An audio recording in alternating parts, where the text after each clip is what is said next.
دا د کیلیفورنیا سرخار ساکرامنټو دی.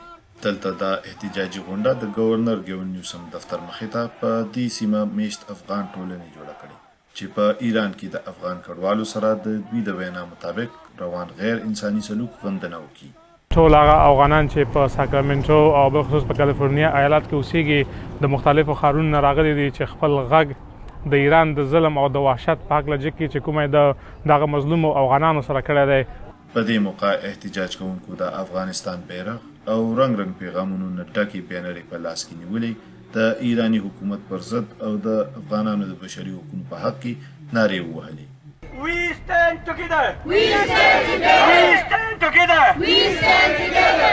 دوی باور لري چې د احتجاج د لارې د افغان کډوالو د حقوقو ساتنه ممکن ده.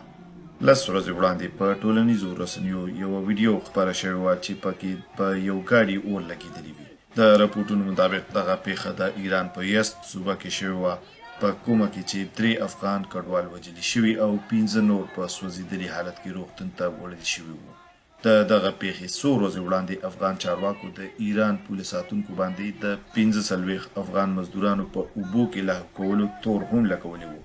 د دغې پیښو په اړه د دواړو غاړو له اړخه تحقیقاتي رپورټ تر دې دمه نه دی عام شوی.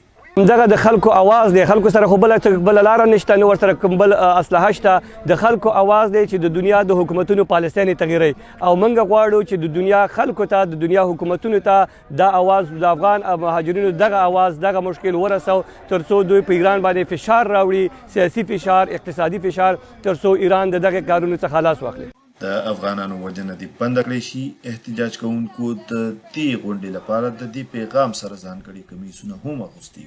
دوی د امریکې ترڅنګ د نړۍ د نورو هیوادونو او نړیوالو ادارو نه غوښتنه وکړه چې په ایران دی د افغان کډوالو د حقونو په اړه زور وکړي. موږ انصاف غواړو، موږ عدالت غواړو، بلکې موږ هم انسانان یو، باید ژوند وکړو. ایران ډېر ظلم کوي د افغان مهاجرو سره. هغه ټولې ادارې چې د مهاجرینو حقوق په ځای کوي، که هغه UN دی، که هغه یونیسف دی، باید هغو د دغې افغان حق وغواړي.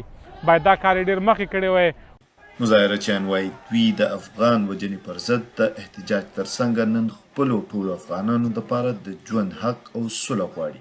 مونږ راغلي یو دلته، تر کله مونږ به قرباني ورکړو، تر کله د مونږ واړه به ریپ سي، تر کله به د مونږ افغانانو په کار کې وسوځېږي، تر کله به مونږ افغانانو په اوبه کې غرق سي، تر کله مونږ افغانستان بې ځایه بې روزګاره په ایران کې وګرځي. مونږ دلته راغلي یو چې د الله د ایران په باره خبرې وکړو او دلته په مظاهره راغلي یو چې مونږ صلح غواړو، مونږ صلح غواړو، مونږ غواړو چې ایران بس کړي. نور افغانان د څلورو لسیزو راهیسې سوځول کیږي، وژل کیږي، بمبار کیږي، یتیمان کیږي، کونډې کیږي، بېاسري کیږي.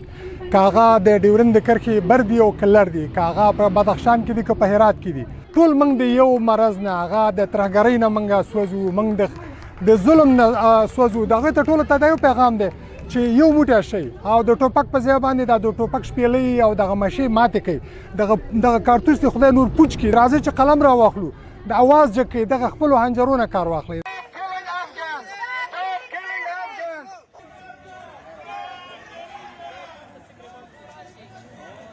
احتجاج کوونکي په ساکرامنټو بازار کې یو علامتي لاریون وروسته خواره شول. راشد خټک، VOA ډیوا، ساکرامنټو.